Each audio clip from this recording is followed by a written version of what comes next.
Bom, estamos aqui com o Guilherme Boulos, que por pouco, hein, não é prefeito de São Paulo. O Guilherme, primeiro, bom dia, é um prazer falar com você. Mas você faria essas maldades que o Bruno Covas fez aí, aceitando um aumento absurdo para ele, para o vice-prefeito, para os secretários, os velhinhos que votaram nele, né? Porque dizem que quem desequilibrou a eleição foram os velhinhos, que foram lá votar no Bruno no segundo turno para não votar em você. E ele tascou logo o fim da gratuidade, ele mais o Dória. Você faria isso aí, Boulos, se você tivesse sido eleito prefeito de São Paulo ou não? Bom dia. Bom dia, Datena. Bom dia para todo mundo que está ouvindo, assistindo a gente na Rádio Bandeirantes. Olha, é inacreditável o que o Bruno Covas conseguiu fazer de maldade em um mês de governo. Foi um mês, não é que foi um ano. Em um mês, ele conseguiu aumentar o salário dele, aumentou, sei lá, em 40%, 50%, assim, uma coisa absurda para o padrão nacional. Porque só podia ser acordo com a Câmara, né? Só podia ser acordo com a Câmara, porque isso destrava aquela lei de ajuste para outros salários, e o pior é que é só de elite da municipalidade. Gari, o povão que trampa pesado, esses não vão receber o aumento, né? Isso aí claro. Já devia ser acordo de antes, né? Devia ser acordo da pré-eleição, para apoiar na eleição, porque isso é uma maldade terrível. Eu acho que mudou completamente. O Bruno Covas, de antes da eleição, que eu conheci, mudou completamente depois de eleito prefeito. E depois foi para o Maracanã. Mas pode continuar falando das maldades, que o povo vai gostar de ouvir o que você vai falar, com certeza. Ele e o Dória, né? Os dois juntos, né? Aliás, o Bruno Covas foi cria do Dória em São Paulo, né? Agora, essa coisa do salário, Datena, você lembrou muito bem, que às vezes as pessoas acham, é só o salário dele, isso não vai ter um impacto no dinheiro público e tal. Não é verdade. Ao aumentar o salário dele, o salário de secretários, aumenta o teto municipal. E aí, carreiras de alto escalão do poder público, que são aquelas que já têm maior ganho, que já têm privilégios, aumentam os dele. Eu defendi durante toda a campanha a valorização do servidor público, né? O aumento do salário da enfermeira, o aumento do salário do gari, o aumento do salário do médico que está no posto de saúde da periferia, né? E eles diziam que não tinha dinheiro, né? Que eu iria quebrar a cidade, que eram propostas inviáveis. Os caras chegam lá, a primeira coisa que fazem é aumentar o salário deles próprios e da elite do funcionalismo. É uma esculhambação, né? É um escândalo, é um estelionato eleitoral. Agora, não parou por aí, né, Datena? Logo depois, ele vai num acordo com as empresas de ônibus e corta a gratuidade dos idosos entre 60 e 65 anos. E como você só bem pode lembrou, ser acordo com empresa de ônibus, não tem outro motivo. Só pode ser acordo prévio com empresa de ônibus que deve ter financiado a campanha dele. Só pode ser isso. Só pode ser, não pode ser outra coisa. Porque tem aquela história do quilômetro rodado que você queria mudar e tal. Não é verdade? Ou eu estou enganado? Não, é justamente isso, né? Tem uma máfia das empresas de ônibus na cidade de São Paulo, nas grandes cidades do Brasil, Datena. Aqui, eles recebem a remuneração da prefeitura, não por quilômetro rodado, mas por número de passageiros que eles carregam. Passageiro. Que é um absurdo porque isso estimula a superlotação no transporte. As pessoas Você queria transformar em quilômetro rodado, era a base, era uma das propostas suas de campanha, transformar em quilômetro rodado. Sabe o que eu estou pensando agora? Você lembra quando eles, na pandemia, reduziram a frota para 70%? Tinha mais gente do que com os ônibus todos rodando. Quer dizer, o empresário de ônibus economizava combustível, economizava pagar funcionário e continuava com o mesmo número até mais de passageiros. E a contaminação foi violenta naquela época. Quer dizer, rodavam 70% da frota, como recebe por passageiro, eles não perdiam um centavo. Pelo contrário, os ônibus lotados, né? Mesmo número de passageiro com menos número de ônibus, o que propiciou que muita gente se contaminasse e morresse, porque ali a contaminação foi grande, como continua grande no transporte coletivo de hoje. Só para ajudar você a responder aí. Não, com certeza, Datena. E quem mais ganhou com essa política de reduzir a frota das empresas de ônibus foram as próprias empresas. porque elas tiveram menos gasto com pagamento de salário, menos gasto com combustível, menos gasto com desgaste da frota e receberam a mesma coisa porque a remuneração da prefeitura é por número de passageiro. E quem se ferrou, para falar o português claro aqui, é o povo que sai dos fundões da cidade, do Grajaú, do Jardim Ângela, lá de Cidade Tiradentes, em ônibus superlotado e muitas vezes com risco tremendo de contaminação. Então, eu não tenho a menor dúvida que esse fim da gratuidade é um acordo com a empresa de ônibus e prejudicou os idosos. E teve a terceira maldade, que eu não quero deixar de lembrar aqui, Datena, que aconteceu na semana passada, que foi aquela história de botar pedra pontuda debaixo de viaduto para expulsar morador de rua. É de uma desumanidade. Assim, isso para mim é além da política. Uma coisa é você fazer a discussão de projeto político, de proposta política diferente. Outra coisa é humanidade, é ética. Como é que você pega, né, alguém que já está jogado na rua? São Paulo tem uma das maiores populações de rua do planeta, mais de 25 mil pessoas jogadas, sem nenhum tipo de assistência, que não estão lá porque querem, estão lá por falta de oportunidade, porque foram despejados, porque não conseguiram pagar um aluguel. Cada vez mais são mulheres, são crianças, são famílias inteiras. E as pessoas estão debaixo do viaduto e você expulsa elas de lá. Sabe o que me lembrou aquilo? Sabe que a primeira coisa que me veio na cabeça aquilo ali, parecia uma intervenção artística que ficaria bem numa Bienal, relembrando cenas do Holocausto. Tipo, pessoas que morreram no Holocausto e tal. Me lembrou coisa de nazismo aquilo. Inclusive ontem eu falei com o prefeito, não foi de onde? São Bernardo? De onde foi? Qual prefeito que eu falei ontem, ô Garrafa? Que eu tô com a cabeça... que Orlando fizeram Morano. a mesma coisa. Eu falei com o Orlando Morano, eu falei, Orlando, essas pedras aí são ridículas, você tem que tirar isso aí daí. Ele disse que, vou ver, vou pensar, se fosse eu, tirava na hora, porque é a mesma coisa que fazem aqui e tem a impressão que estão fazendo do estado inteiro e do Brasil inteiro. Ao invés de você arrumar solução para o morador de rua, nem que seja um abrigo, que está faltando abrigo, o próprio procurador do estado falou, olha, se vocês não tomarem cuidado com o morador de rua, vai começar a haver invasão de mercado, saque, porque não tem cabimento. A população de moradores de rua da região central de São Paulo e em São Paulo é enorme. Ao invés do cara arrumar pelo menos um abrigo, não estou dizendo nem em casa, porque isso eles não dão. O Dória não ficou de entregar 150 casas, recebeu o dinheiro e não entregou para 150 ou sei lá, mais famílias. Não estou dizendo nem casa, mas um destino humanitário para essas pessoas. O cara põe em pedra para o sujeito não deitar ali. Eu queria ver quem teve essa ideia, botar a mãe dele para deitar ali, o pai dele para deitar ali, porque é brincadeira. Aquilo me lembrou cena de Holocausto, cena de nazismo aquilo ali. Ainda bem que derrubaram, mas muitos locais que nós estamos indo atrás, estamos descobrindo, e o Orlando Morano falou assim, mas faz 20 anos tem essas pedras aqui.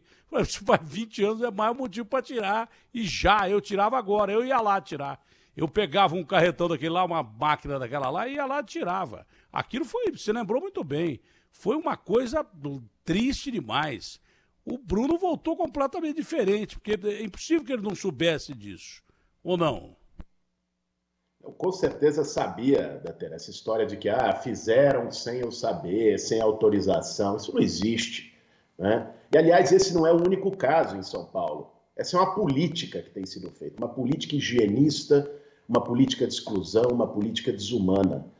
Eu saúdo aqui, viu, Datena, em público, o padre Júlio Lancelotti, que trabalha com a população de rua e que teve a atitude de pegar uma marreta lá e simbolicamente quebrar umas pedras daquela. Porque, assim, essa é a reação que eu acho que todo mundo que tem coração, que tem sentimento, né, tem quando vê um negócio como esse. Porque, veja, assim, o que a gente tem que se perguntar, Datena, assim, quando a gente olha alguém jogado na rua, numa calçada, se a gente não consegue ver um irmão nosso, quando a gente olha uma criança no semáforo pedindo esmola para comer, se a gente não consegue imaginar ali um filho nosso, a gente começa a entrar numa lógica de indiferença que vale tudo e que depois a gente vai aceitando Pior que não vê. A desumanização. Pior que não vê. O Sakamoto escreveu uma coluna tão boa uma vez, quando morreu um morador de rua, de frio. Morreu de frio. O Sakamoto ele fez uma espécie de meia-culpa, meia-culpa coletiva, uma coisa junguiana.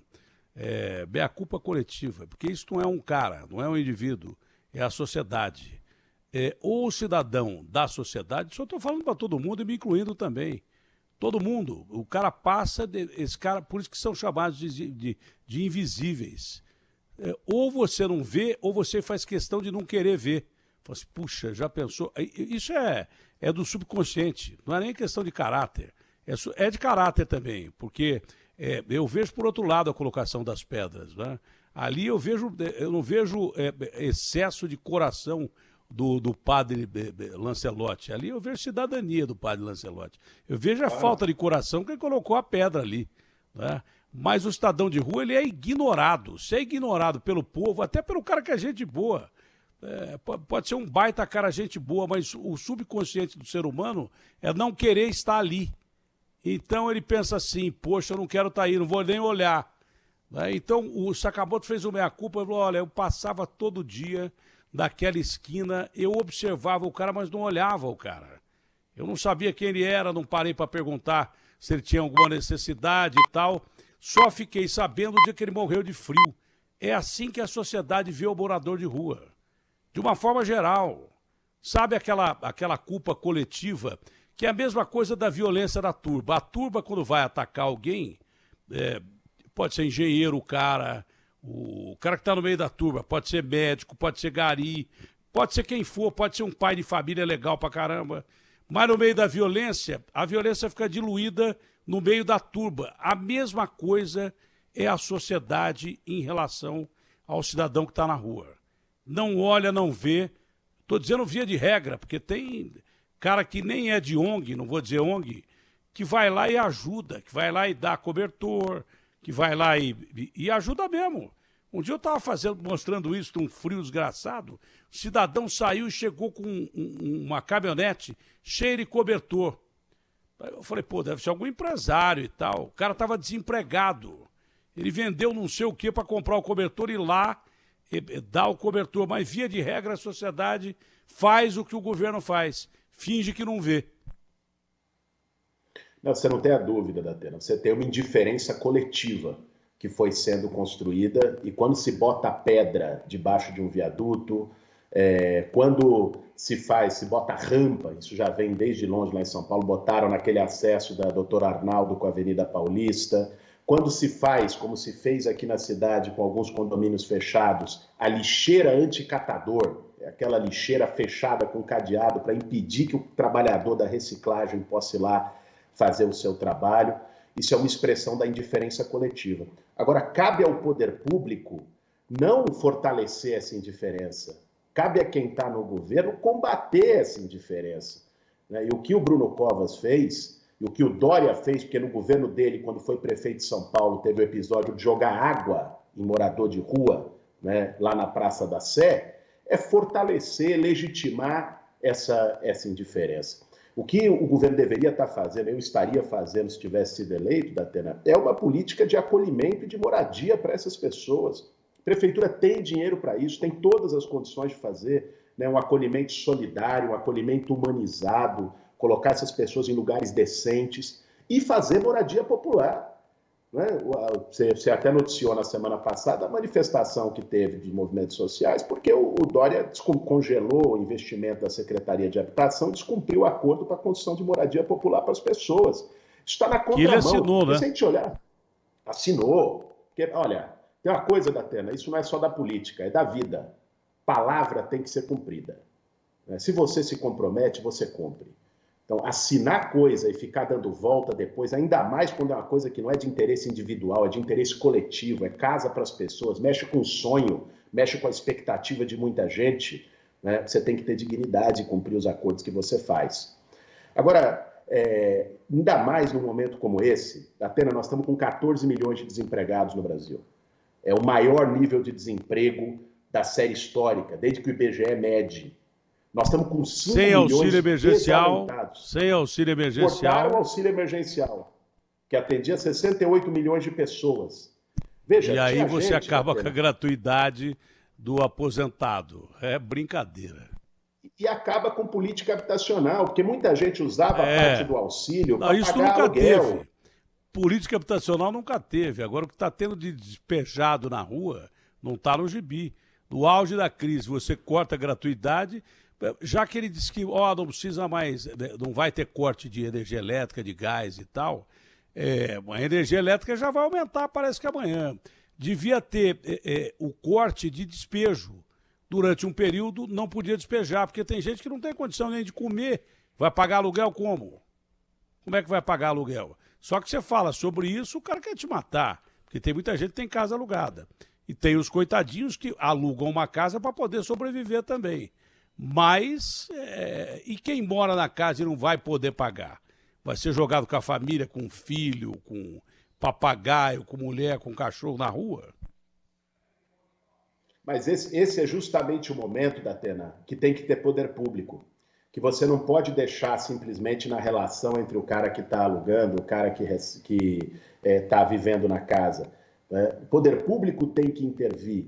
Esse é o papel de um auxílio emergencial, por exemplo, que eles cortam ainda no auge da pandemia e com o país com a economia destruída. É uma vergonha o que o Bolsonaro está fazendo ao cortar o auxílio emergencial. Eu vi ontem a entrevista dele no teu programa, quando ele disse que quer retomar, que deve retomar. Quer dizer, é uma coisa assim, corta, depois diz que vai retomar, aí quer colocar uma contrapartida de que para retomar, eu li isso na imprensa, para retomar o auxílio emergencial, o Paulo Guedes estava dizendo que ia ter que fazer mais cortes de gasto.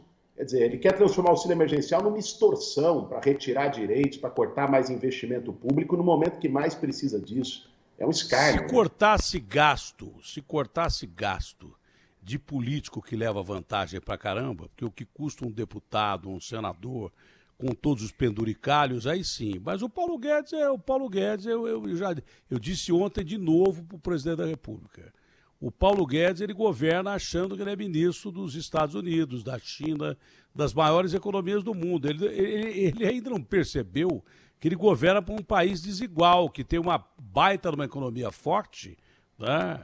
É uma das 10 maiores economias do mundo, mas uma divisão de renda canalha, né? Que deixa a maioria de pobres com 40 bilionários e 6 pessoas concentrando a renda mais do que esses 40 bilionários num país de 210 milhões de pessoas. Então o nosso país é uma grande periferia. O Paulo Guedes, ele acha que ele é ministro da economia dos Estados Unidos. O Biden é capaz de chamar ele para lá.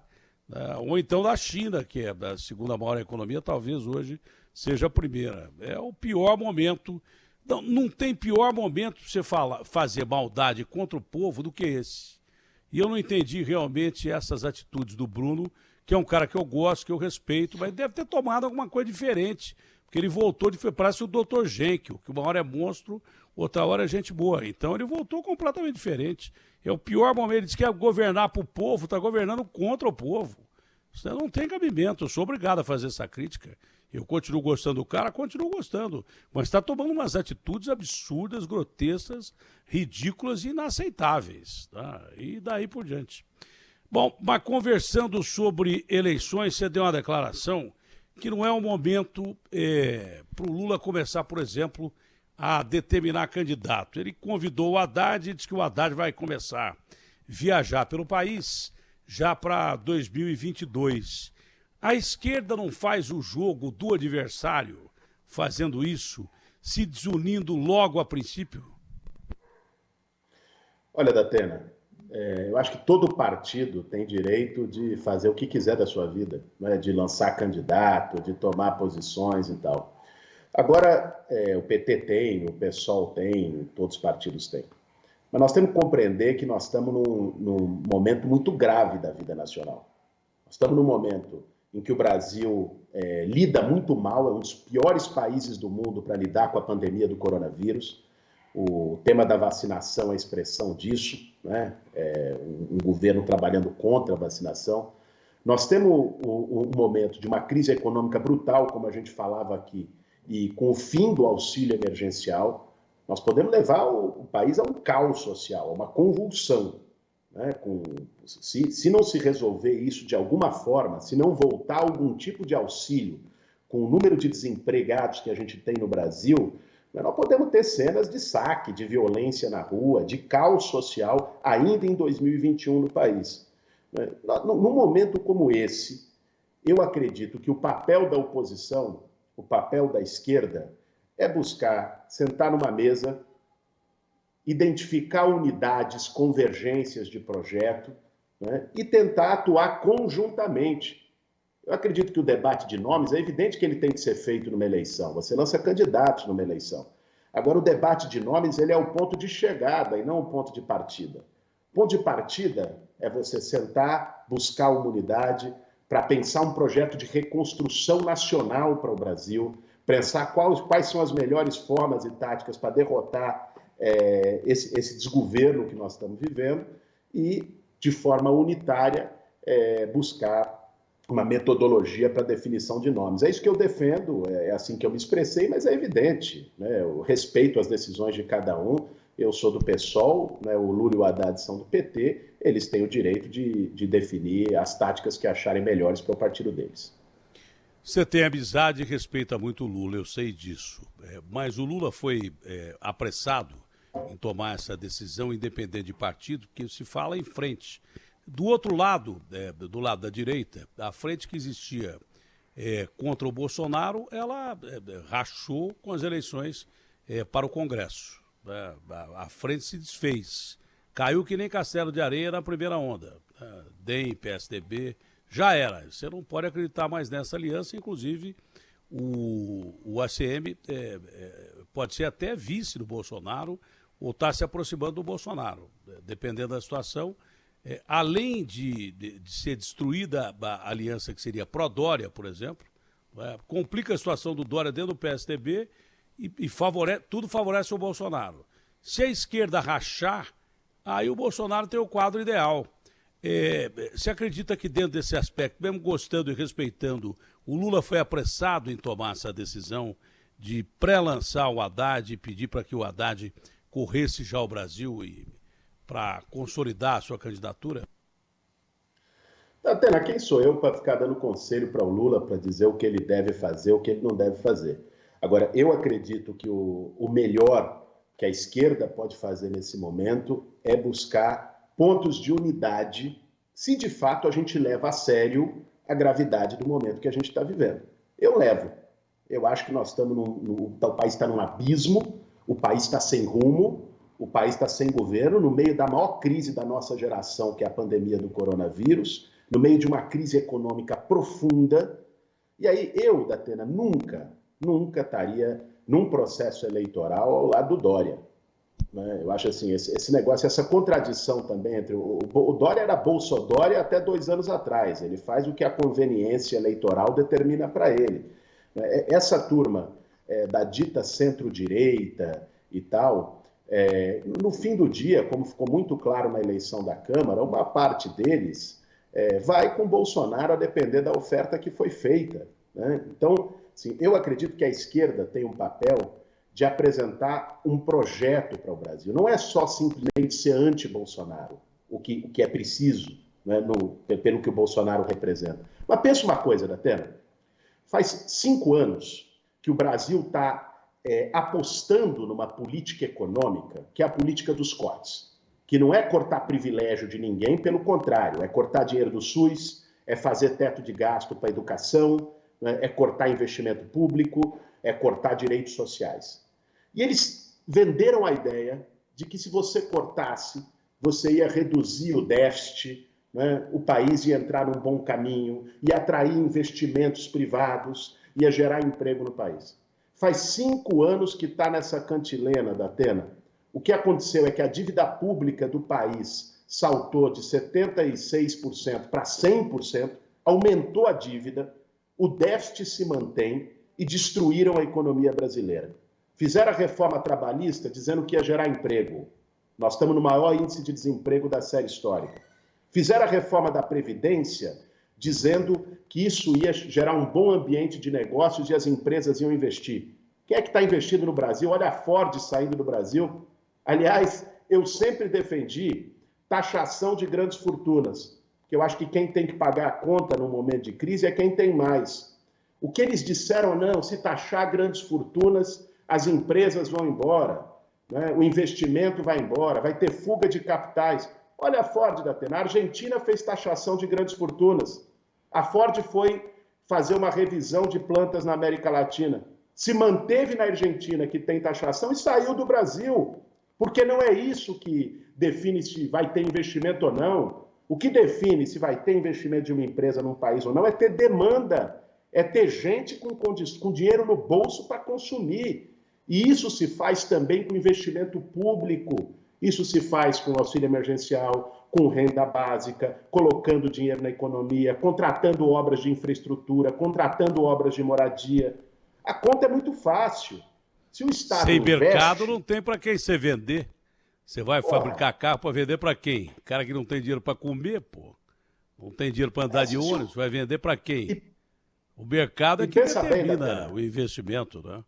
O Brasil é um grande mercado consumidor, sempre foi. Só que o poder aquisitivo está simplesmente absurdamente baixo. O cara está se defendendo. O cara já não troca mais de carro a cada 2 minutos. O cara já não pensa em comprar do jeito que pensava antes. Não é que não pensa, não tem dinheiro. Se você não tem mercado, você vai atrair investimento de quem? Porque o cara quer vender aqui. Se não tem gente para comprar, não vai vender. É uma coisa óbvia. Passando a política, o PT cometeu um erro e deveria ter aprendido quando apoiou o Tato ao invés dele apoiar. Talvez hoje a prefeitura tivesse na mão de vocês, né? Do PT, enfim, da esquerda. Seria importante. São Paulo é uma capital importantíssima para definir futuro de uma eleição para 2022. Está cometendo o mesmo erro agora, apoiando o Haddad. O senhor acredita ainda numa frente de esquerda, composição com o Ciro, por exemplo? O senhor toparia uma candidatura à presidência com o Ciro? Datena, eu acredito e vou trabalhar para que a esquerda se reúna, sente numa mesa, tenha maturidade política, tenha grandeza diante dos desafios do país e busque uma solução conjunta. Eu acho que os nomes para isso têm que ser o resultado de um processo de construção de convergência. Inclusive criar um método para a escolha de nome, para a definição de nome.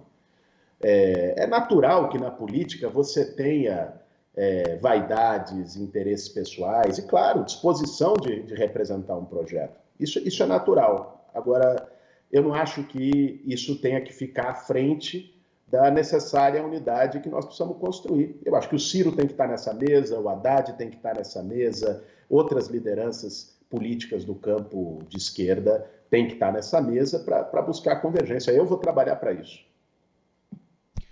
Olha, o senhor saiu muito mais forte das eleições à Prefeitura de São Paulo. O senhor perdeu, mas ganhou.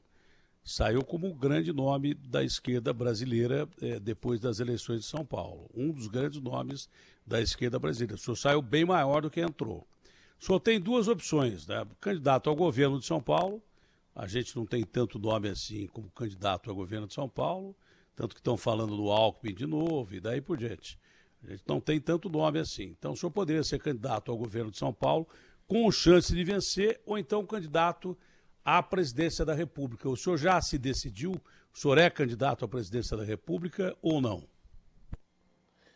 Datena, eu não tomei essa decisão não apenas por uma questão pessoal, mas porque eu não acho que se deva colocar o carro na frente dos bois. Eu poderia aqui no teu programa dizer, olha, eu sou candidato a presidente. Bom, saiu uma pesquisa ontem onde eu apareço lá com 6%, num processo de crescimento, poderia dizer isso aqui. Mas eu não acho que isso contribuiria para o processo de construção da oposição ao Bolsonaro e para que a esquerda, o projeto que eu acredito, chegue forte em 2022.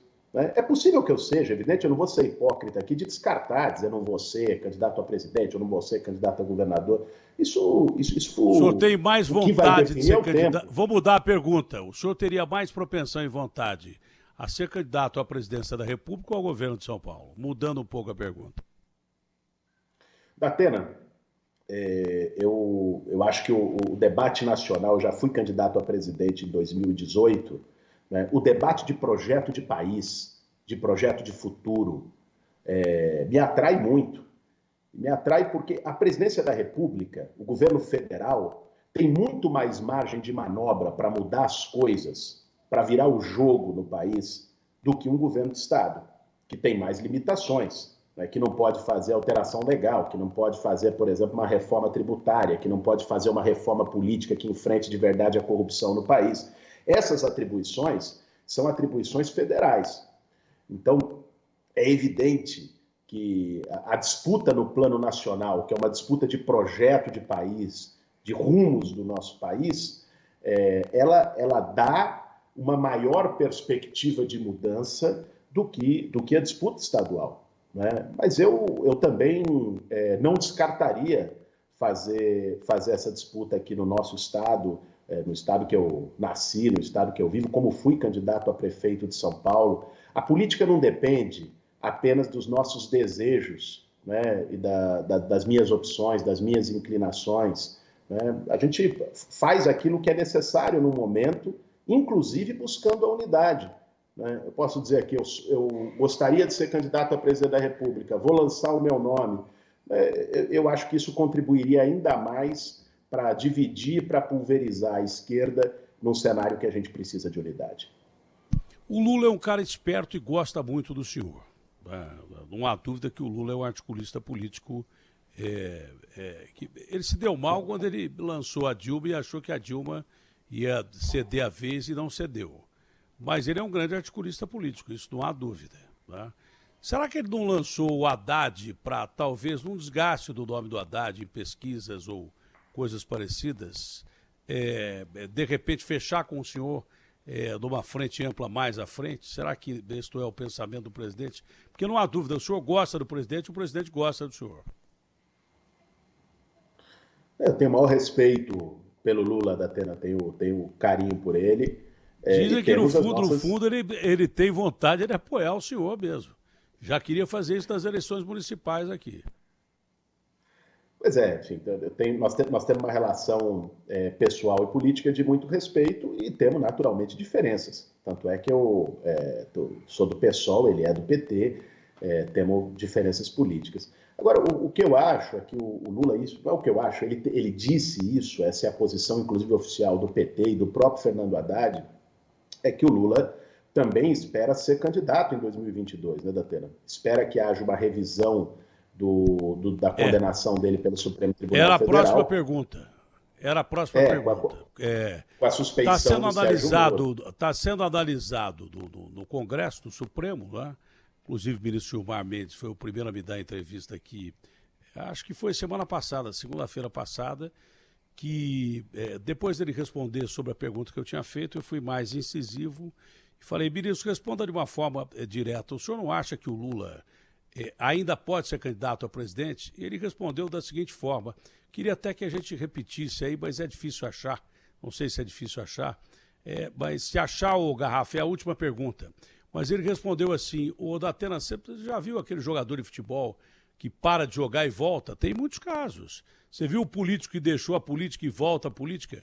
Tem muitos casos. O ministro Gilmar, que é uma cabeça de um colegiado, chegou a admitir essa possibilidade. Ele acha muito difícil, mas chegou a admitir essa possibilidade.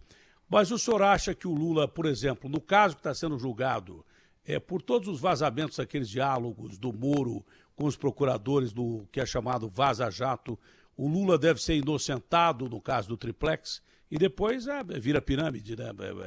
Dominó, aliás. Vai caindo um atrás do outro. Pela atuação do Moro e dos procuradores, o Lula tem chance de ser inocentado? Parece que não há tempo de concorrer, por isso que ele já está lançando o Haddad. E dizem, sinceramente, que ele prefere apoiar o senhor. E no bojo dessa pergunta vai a pergunta que é capital, se o senhor já conversou com a Haddad sobre eleições. Vamos lá, Datena. Primeiro, eu acredito sim, se a gente olhar todas as mensagens da Vaza Jato, que agora estão sendo, inclusive, legitimadas como prova pelo Supremo Tribunal Federal, que tem uma inegável suspeição do Moro para poder julgar o Lula. Juiz, Datena, juiz tem que julgar. Juiz não pode ser parte. Imagina um jogo de futebol, não é? O juiz veste a camisa do Corinthians, veste a camisa do Palmeiras e começa a favorecer um time. De algum modo foi isso que aconteceu. Teve um conluio aberto, uma conspiração aberta entre a acusação representada pelo Ministério Público e o juiz, com o objetivo evidente de condenar o Lula, inclusive comemorando quando houve decisão, prisão e tudo mais, fustigando. Né? Então, eu acho que isso já dá o vício de um processo judicial. Foi um processo viciado da condenação dele, e por isso todo mundo, num Estado de Direito, tem direito a um julgamento justo. Ninguém está acima da lei, mas ninguém pode estar abaixo da lei também, Datena. Então, eu acredito que o Supremo, inclusive para reparar parte da sua credibilidade, deve julgar a suspeição do juiz Sérgio Moro no caso de condenação do Lula. E isso, naturalmente, habilita o Lula, porque ele vai decidir fazer da vida dele, se ele vai decidir concorrer à presidência, se ele vai decidir apoiar alguém, é um outro debate. Agora, a questão judicial, inclusive ficou claro agora, as máscaras caíram, né, Datena? O Moro está trabalhando numa consultoria norte-americana que presta serviço para o Odebrecht. Ou seja, talvez no crivo do juiz Sérgio Moro, há 2 anos atrás, ele teria tomado já uma condução coercitiva ou estaria preso por conflito de interesses. Então, assim, não pode esculhambar o Brasil dessa forma. Aceitar o ministério do Bolsonaro já foi um erro grave do ex-juiz Moro. Né? Já aceitar porque ele foi o responsável por afastar aquele que seria o maior concorrente do Bolsonaro. Injustamente ou justamente, quem vai decidir é o Supremo, não sou eu, e não vamos decidir isso aqui, isso vai decidir pelo colegiado do Supremo. Mas que pegou mal pra caramba ele aceitar já o ministério do Bolsonaro, e mais ainda, aceitou o ministério e depois traiu o Bolsonaro. Quer dizer, já pegou mal ali. Depois aceita uma consultoria de uma empresa que estava no alvo da Lava Jato, que pega mais mal ainda. Então o Moro acho que politicamente está anulado. O senhor acredita numa possível candidatura do Luciano Huck? O senhor acha que ele vai topar ser candidato? E tem o DEM cortejando. Estão dizendo até que o PSL seria capaz de escantear o Dória e botar o Luciano Huck no lugar dele a concorrer. O senhor acha que o Luciano Huck vai ser candidato à presidência da República e tem condição disso num país que vive aí uma crise terrível, globalizada? Não é só uma crise do Brasil, é uma crise do Brasil num mundo globalizado em crise. Datena, o Luciano Huck, primeiro, ele tem que se decidir se ele quer liderar o programa de auditório lá na Globo, né, ou quer disputar a presidência do Brasil. Né? Ele teve essa mesma coisa em 2018, você vai se lembrar, e ele não abriu mão. Assim, ele quis manter. Você não está falando isso para mim também, não, né? Você não está falando, você não está me colocando. Pode continuar. Se falou, tudo bem, não tem erro. Tá bom, vamos lá. Não, essa é para o Luciano Huck. Ele, enfim, em 2018 ele decidiu não ir, e não sei o que ele vai fazer em 2022. Agora, francamente, Datena, eu acho que no caso dele, ele aposta numa saída que ele chama de centro. Ele vai dizer, olha, o Bolsonaro e a esquerda são 2 extremos, são 2 faces da mesma moeda. Eu represento a solução moderada para o Brasil. Esse discurso do Luciano Huck, francamente, eu tenho dúvida se cola num país conflagrado. Né? É o que você disse aqui sobre, na Suécia, nos Estados Unidos e tal. Agora, nós estamos num país com milhões de desempregados, num país à beira de uma convulsão social, num país no meio de uma pandemia. Ficar em cima do muro, Datena, eu acho que não tem muito espaço para isso numa conjuntura como essa. Não é a mesma complicação, guardadas as devidas proporções, o cara ser candidato ao governo de São Paulo e à presidência da República? Primeiro pelo orçamento que São Paulo tem, né? que o Estado de São Paulo tem. Os riscos não são os mesmos? Não é tão parecido ser candidato ao governo de São Paulo e à presidência da República? O risco não é o mesmo?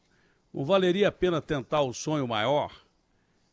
Eu insisto na pergunta ainda e gostaria que você desse uma resposta mais aproximada. Ontem o Bolsonaro tentou escapar do auxílio emergencial, eu peguei ele no fim. Falei, o senhor está parecendo um político aí que você perguntava uma coisa e ele respondia outra. Então, se você tem cargos que representam o mesmo risco, é tão difícil administrar o Estado de São Paulo quanto o Brasil. Não valeria a pena o risco maior de tentar a presidência? Datena, vou ser mais direto, então, já que você me enquadrou aqui no beco. Não, eu gostaria de ser candidato a presidente da República.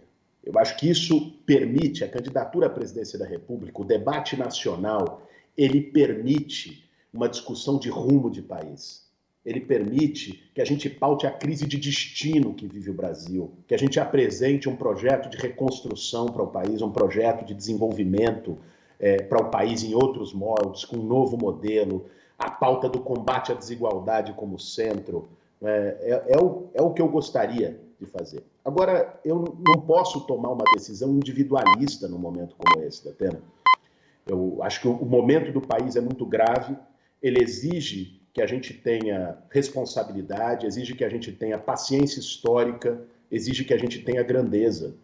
E, por isso, eu simplesmente me lançar candidato a presidente da República agora, sair e confirmar isso primeiro em 2022, depende do seu partido, né? Primeiro depende do seu partido.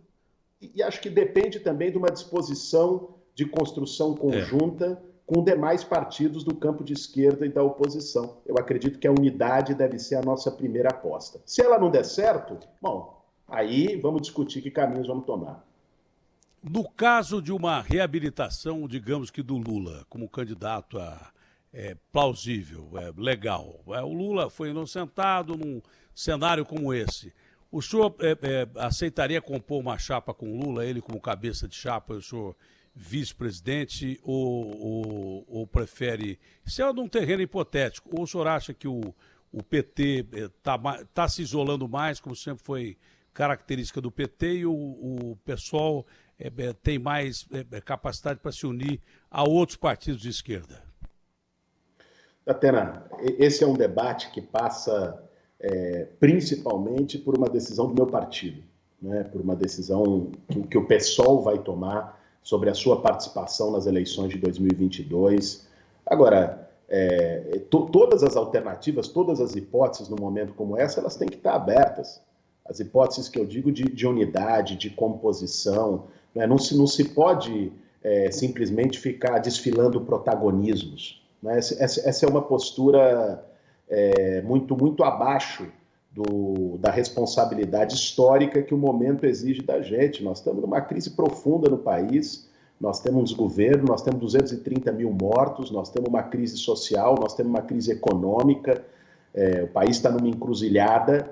Então, eu acho que a esquerda, antes de ficar fazendo os arranjos de nomes, de composições, de quem vai ser vice de quem vai apoiar quem, né, a gente precisa fazer um esforço conjunto para buscar unidade. Eu estou empenhado nisso e vou trabalhar por isso nos próximos meses, ainda em 2021. A decisão deve sair até quando? O senhor vai ser candidato ou a governador ou a presidente, isso me parece uma coisa clara. O senhor tem prazo para essa decisão? Porque a corrida eleitoral praticamente começou. Lançar-se candidato agora seria muito precipitado mesmo. As pessoas estão com muito cuidado para lançar a candidatura, mas também não pode perder muito tempo. Não é? Então, o senhor vê um prazo mais ou menos definido para essa decisão, que já ficou claro, ou o senhor é candidato ao governo ou a presidente da República. Datena, essa decisão, não só a minha, pessoal, a do meu partido, mas acho que essa decisão do conjunto dos partidos de oposição tem que ser tomada até o fim do ano.